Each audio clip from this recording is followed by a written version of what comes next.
जय हिंद सभी भाइयों को। तो भाई आशा करता हूँ एसएससी जीडी का जो फिजिकल है अभी 20 तारीख से चालू है, तो आप लोगों की दौड़ है जो अच्छे से चल रही होगी। और भाई सभी की टाइमिंग है जो 24 मिनट के पहले भी आने लगी होगी। लेकिन अभी किसी किसी की भाई 25-26 मिनट आ रही है, तो भाई वो और अधिक प्रयास करें और अपनी मेहनत है जो दुगनी करें। और भाई क्या करें कि आप जो अभी अभी टाइमिंग नहीं आ रही है, तो आप भाई 2-3 बार दिन में कम से कम दौड़ें। रुक रुक के दौड़ें, लेकिन दौड़ें ज़रूर। क्योंकि देखो भाई, एक तो ये होता है कि 5 किलोमीटर दौड़ते हैं जो लोग, तो वो एक तो डायरेक्ट दौड़ते हैं भाई, और कुछ कुछ होते हैं जो बीच बीच में ब्रेक लेकर दौड़ते हैं। तो यदि आप ब्रेक लेकर दौड़ते हैं तो भाई कम से कम दिन में 2-3 बार दौड़ें। तो आज मैं बात करने वाला हूँ कि जो अभी सेंटर आए हुए हैं फिजिकल के लिए, तो भाई भोपाल आया है किसी का, और किसी का नोएडा, और किसी का अन्य अन्य जगहों पर आया है। तो जो भाई भोपाल में आया है जिनका वीडियो में, उनके लिए थोड़ा बताना चाहता हूँ कि मैं CISF फायरमैन की जो रनिंग है मैं अभी दे के आया था। तो भाई CISF यूनिट भी मेरा भी वहाँ फिजिकल हुआ था। तो आप लोगों का भी वहीं पर आया है, मैंने देखा है किसी किसी का, तो वो डाल रहे थे भाई CISF मेरा भोपाल में आया है। तो वहाँ की मैं जानकारी देता हूँ भाई कि देखो, सबसे पहले तो क्या है, वहाँ पर रोड पर रनिंग करवाते हैं। अब 2.5 किलोमीटर का वहाँ यहाँ से जाना होता है, आपको 2.5 किलोमीटर वहाँ से आना होता है।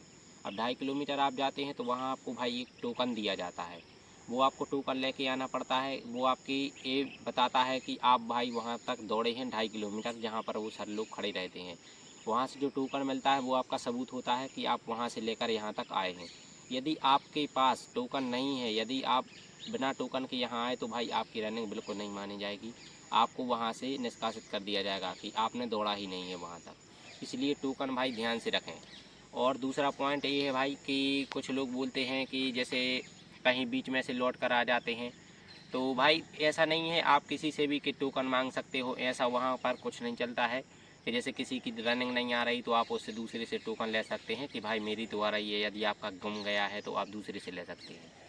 और दूसरी बात ये भाई, यदि अब चिप के अनुसार होना है तो ये भी नहीं कह सकते हैं कि भाई रोड पर ही करवाएं, क्योंकि वहाँ पर ग्राउंड ऐसा है नहीं कि CISF वाला कि ग्राउंड पर ही करवाएं। क्योंकि भाई वहाँ रोड है, 2 किलोमीटर माने 2.5 किलोमीटर जाओगे, 2.5 किलोमीटर आओगे, ठीक है ना।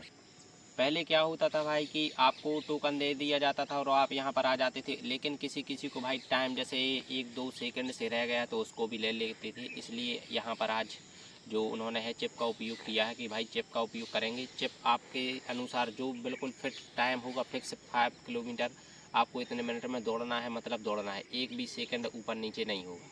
इसलिए चिप का प्रयोग किया जा रहा है।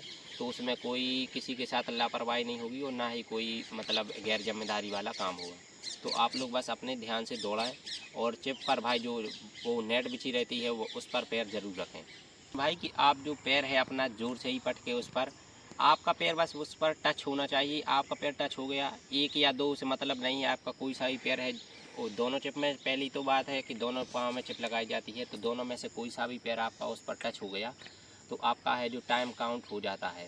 उसके बाद आप दौड़ सकते हैं। अब ऐसा नहीं है ज़रूरी कि भाई कुछ लोग सोचे भाई दोनों पैर ही आने ज़रूरी है तो दोनों पैर से बमक रहे हैं वहीं पर, तो ऐसा कुछ नहीं है। तो आप लोग क्या करें, आपका एक पैर भी आपका यदि टच हो जाता है तो आप उसके बाद भी दौड़ सकते हैं। तो ऐसे ही इन बातों का ध्यान रखें भाई। और कोई भी दिक्कत हो भाई वहाँ पर जाने की या आने की, तो भाई कमेंट ज़रूर करें। तब तक के लिए सभी के लिए जय हिंद और ऑल द बेस्ट सभी को।